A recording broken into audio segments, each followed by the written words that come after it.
Okay, so today we're here to insert an NG tube for suction because the patient is continuously vomiting, and this is per doctor's orders.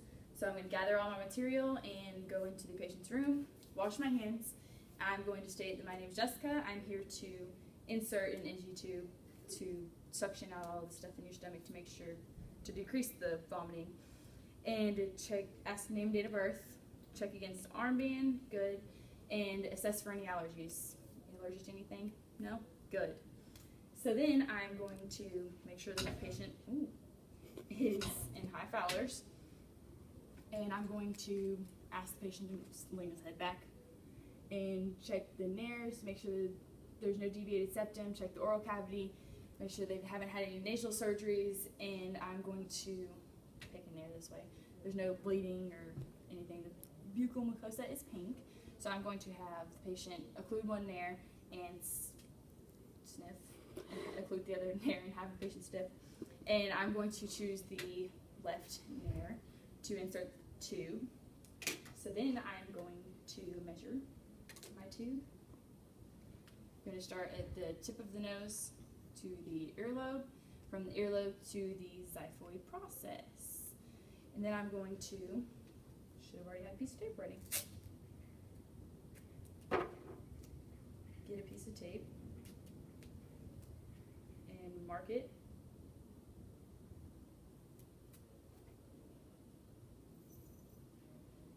And now that's ready. Now I'm going to prepare my other tape.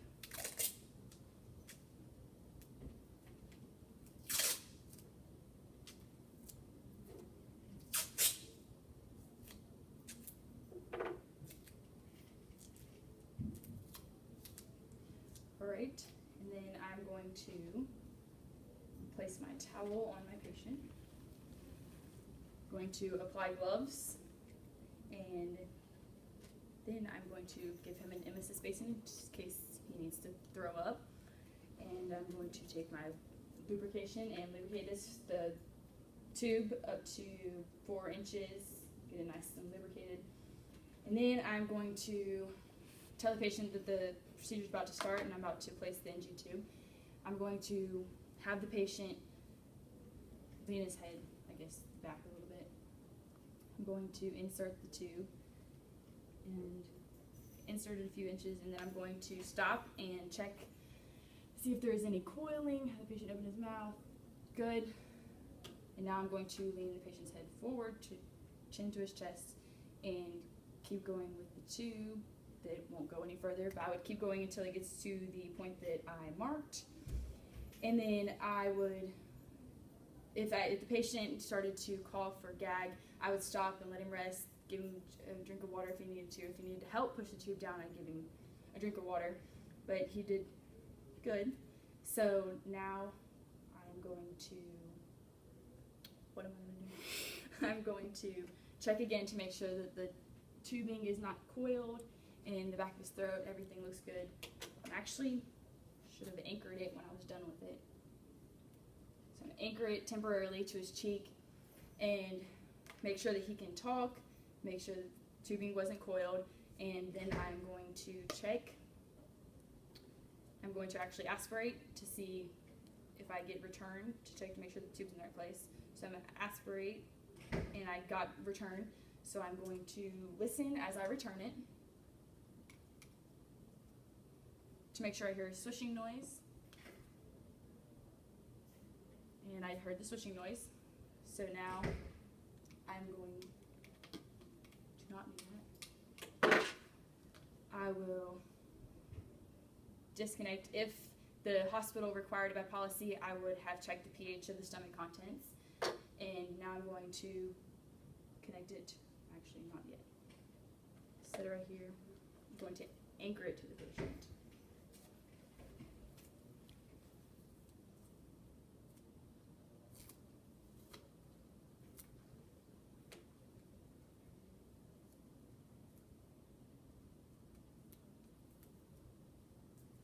Alright.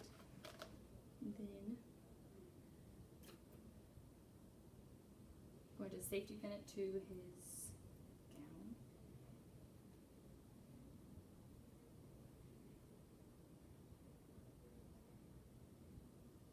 turn his head the opposite way so that he has free range of movement.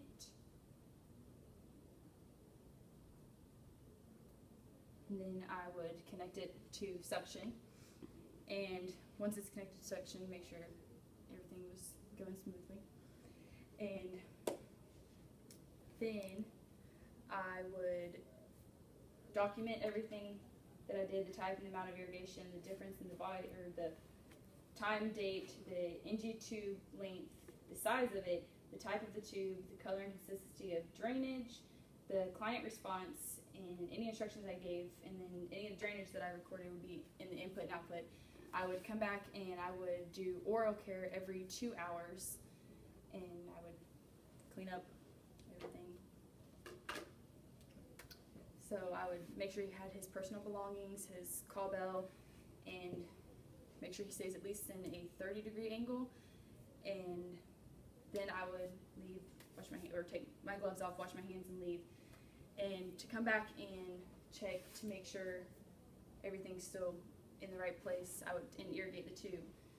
I'm going to place my towel back down, have all my stuff ready. I'm going to wash my hands before I lay the towel down, put my gloves back on, going to talk to the patient, assess that he can still talk and he's good. Disconnect from suction, and I'm going to set it there. I'm going to aspirate to make sure I get return. So I'm going to aspirate, got return, and then listen for the swishing noise again. And I heard the swishing noise. And again, I would test the pH if ordered by the hospital to make sure it's in the proper place. And then I'm going to disconnect, and I'm going to pull up 30 mLs of normal saline to flush the tubing. I'm going to flush, and then it'll just push it back out, however much is left in there. You should at least get 30, and for this patient we got 40. He has 10 milliliters of residual fluid just sitting in there. So I'm going to disconnect and reconnect to suction. I'm going to discard of that, and I'm going to document that I found the type and amount of irrigation solution, the difference in the volume, which was 10 mLs, and the characteristics of return, no difficulties in irrigating the tube, the client response, and any teaching that I told the patient. And then I'm going to clean up again. And when I came back in the room, I should have made sure that I checked the patient's armband and got his date of birth again. And then I'm going to just take off my gloves, make sure he has all of his personal belongings. I think that's it.